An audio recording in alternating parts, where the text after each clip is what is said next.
Hello everyone. आज हम start करने जा रहे हैं क्लास 9 हिस्ट्री का chapter first, the French revolution. तो चलिए स्टार्ट करते हैं चैप्टर को। चलिए शुरू करते हैं हम चैप्टर को। सबसे पहले जानते हैं फ्रेंच रेवोल्यूशन की मीनिंग के बारे में कि उसका क्या अर्थ है। एक राष्ट्र में राजनीतिक उथल पुथल महान परिवर्तन की विशेषता है। ताकत और रक्तपात से किसी स्थापित सरकार या व्यवस्था को उखाड़ फेंकने से क्रांति आ जाती है, जैसे फ्रेंच रेवोल्यूशन।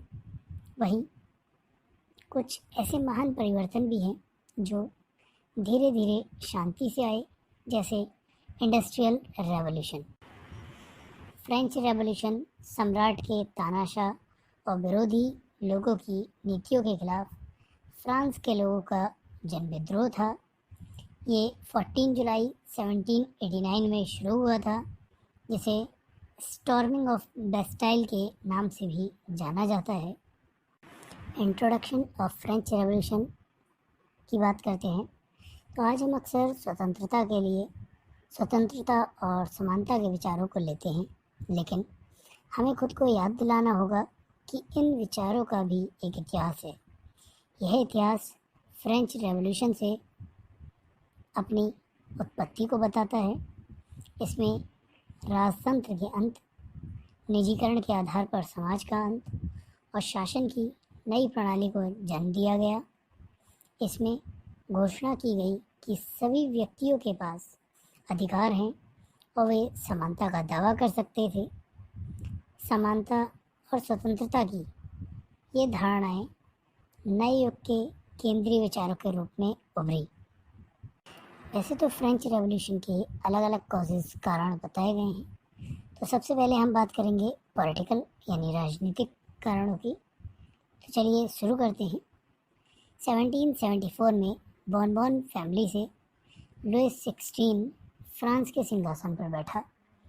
जब उसने ऑस्ट्रियन प्रिंसेस मैरी एंटोनेट से शादी की तब वो लगभग 20 साल का था।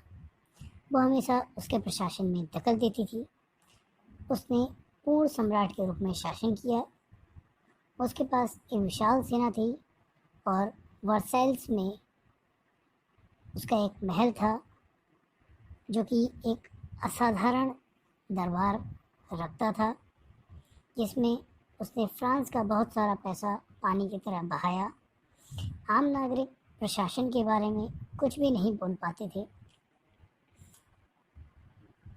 अगर हम बात करें स्टेट जनरल ऑफ 1789 की, तो वहाँ एक पॉलिटिकल बॉडी थी जिसे स्टेट जनरल कहा जाता था, जिसमें 3 स्टेट्स ने अपने प्रतिनिधियों को समकालीन मुद्दों पर चर्चा करने के लिए भेजा था। हालांकि अकेले सम्राट यह तय कर सकता था कि कब इस बॉडी की मीटिंग बुलाई जाएगी। आखिरी बार यह 1614 में बुलाई गई थी। हर स्टेट का एक वोट था, भले ही प्रतिनिधियों की संख्या कितनी भी हो। स्टेट जनरल के पास पावर थी कि वो टैक्सेस को बढ़ा सकते थे। सोशल कॉजेज, सामाजिक कारण। 18th सेंचुरी में फ्रेंच सोसाइटी 3 स्टेट्स में डिवाइड थी: क्लर्जी, नोबिलिटी, कॉमन पीपल। प्रथम 2 स्टेट्स के सदस्य प्रिविलेज्ड बाय बर्थ एंजॉय करते थे। किसानों की आबादी 90% थी। हालांकि उनमें से बहुत कम संख्या में किसान थे जो अपनी ज़मीन पर खेती करते थे। लगभग 60% ज़मीन का हिस्सा रईसों और चर्च के पास था, जिसका वे उत्पादन में अधिक शेयरों के लिए किसानों को पट्टे पर या रेंट पर देते थे। किसानों को अपने घर और खेतों में काम करने के लिए, सेना में सेवा करने या सड़क निर्माण में भाग लेने के लिए स्वामी को मुफ्त देने के लिए बाध्य किया जाता था। यानी थर्ड स्टेट के लोग अपने से ऊपर यानी फर्स्ट स्टेट और सेकंड स्टेट के लोगों के घर पे काम करने के लिए बाध्य थे। कभी भी उनके घरों पर जाकर काम करने लग जाते थे। Economic causes of revolution. Revolution के आर्थिक कारण। फ्रेंच इकोनॉमी भूमि कर और सामंती व्यवस्था पर आधारित थी। लुईस 16 के समय फ्रांस पर 2 बिलियन लिब्र का कर्ज था। गवर्नमेंट थर्ड स्टेट से बहुत ज़्यादा टैक्स वसूलती थी, जिसमें एक डायरेक्ट टैक्स शामिल था जिसे टेल कहा जाता है, और कई इनडायरेक्ट टैक्स थे जो रोज़मर्रा की खपत के हिसाब से लगाए जाते थे। पहली 2 स्टेट्स को राज्य को टैक्स देने में छूट दी गई थी। चर्च भी किसानों से टीथ्स नामक टैक्स वसूला करते थे। यूजलेस वॉर्स की अगर हम बात करें तो 1776 में फ्रांस ने 13 अमेरिकी उपनिवेशों को ब्रिटेन से आज़ादी हासिल करने में मदद की। इसमें 2 बिलियन के कर्ज में 1 बिलियन से अधिक जोड़ा, जो अब 3 बिलियन तक पहुंच गया। कर्जदाता जिन्होंने राज्य को कर्ज दिया था, अब कर्ज पर 10% ब्याज वसूलने लगे। फ्रांस की सरकार अकेले अपने बजट का 43% ब्याज देने में खर्च करती थी। अपने नियमित खर्चों को पूरा करने के लिए, जैसे सेना की देखभाल, महल, सरकारी ऑफिस और यूनिवर्सिटीज़ के लिए, राज्य ने करों को और ज़्यादा बढ़ा दिया। ग्रोइंग मिडिल क्लास, मध्यम वर्ग का उदय। 18th सेंचुरी में सोशल ग्रुप का उदय हुआ जिसे मिडिल क्लास कहा गया। वे सभी एजुकेटेड थे और उनका मानना था कि समाज में किसी भी समूह को जन्म से विशेषाधिकार प्राप्त नहीं होना चाहिए, बल्कि व्यक्ति की सामाजिक स्थिति उसकी योग्यता पर निर्भर होनी चाहिए। इन विचारों ने स्वतंत्रता और सभी के लिए समान कानूनों और अवसरों के आधार पर एक समाज की मांग की। सबसिस्टेंस क्राइसिस यानी निर्वाह पर संकट, एक चरम स्थिति जब आजीविका के बुनियादी साधन खतरे में होते हैं तब उत्पन्न होती है। कारण यानी कॉजेस। फ्रांस की जनसंख्या 1715 में 23 मिलियन थी, जो 1789 में बढ़कर 28 मिलियन हो गई, जिसके कारण फूड ग्रेन्स की डिमांड बहुत तेज़ी से बढ़ने लगी। ज़रूरत के हिसाब से अनाज का प्रोडक्शन नहीं हो पा रहा था, जिससे महंगाई बढ़ गई। अब चीज़ें बदतर हो गई। अब जनता को सूखे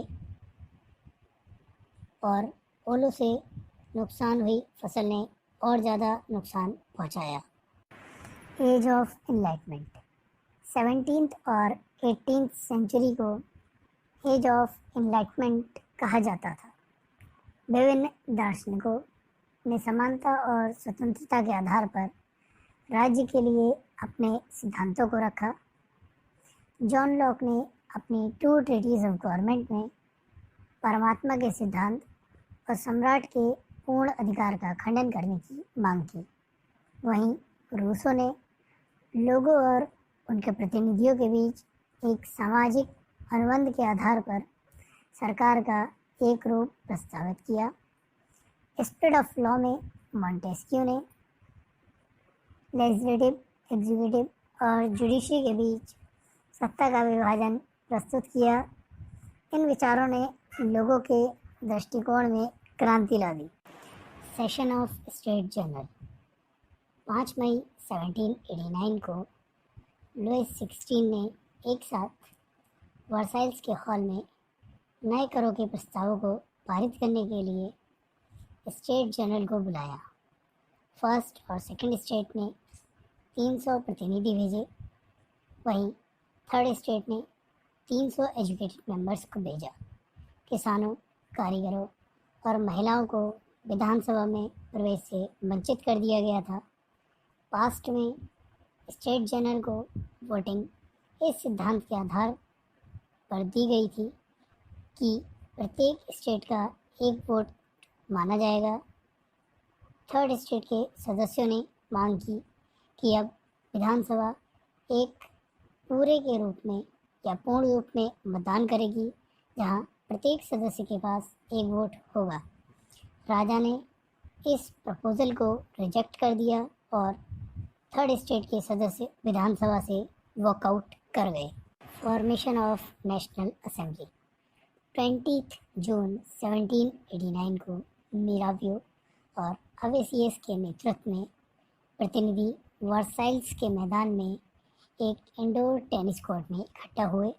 उन्होंने खुद को एक नेशनल असेंबली घोषित किया और तब तक तितर-बितर न होने की कसम खाई जब तक कि उन्होंने फ्रांस के लिए एक संविधान का मसौदा तैयार नहीं कर लिया जो राजा को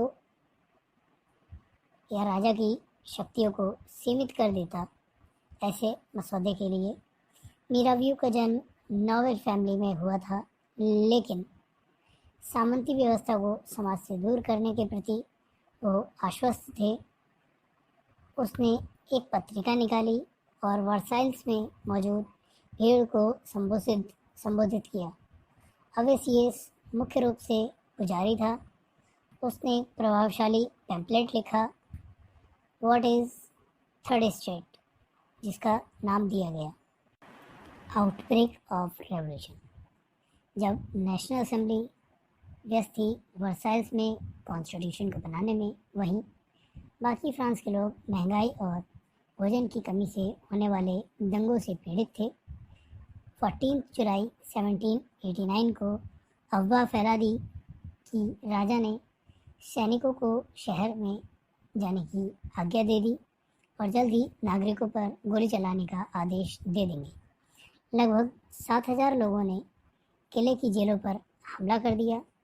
वेस्टाइल, जहां उनको उम्मीद थी कि गोला बारूद मिलने की, किले को ढहा दिया गया और पत्थर के टुकड़ों को बाजार में बेच दिया।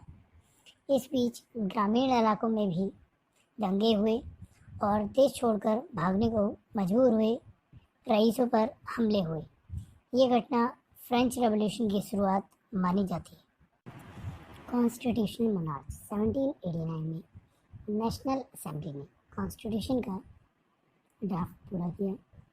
4 अगस्त को लुई 16 ने नेशनल असेंबली को मान्यता दी और कॉन्स्टिट्यूशन मोनार्च को स्वीकार किया। 4 अगस्त 1789 की रात को असेंबली ने एक आदेश पारित कर सामंती व्यवस्था, टैक्स, थीफ्स को समाप्त कर दिया और चर्च से जमीन जब्त कर ली। परिणाम स्वरूप सरकार ने 2 बिलियन लिब्र की संपत्ति इकट्ठी कर ली थी।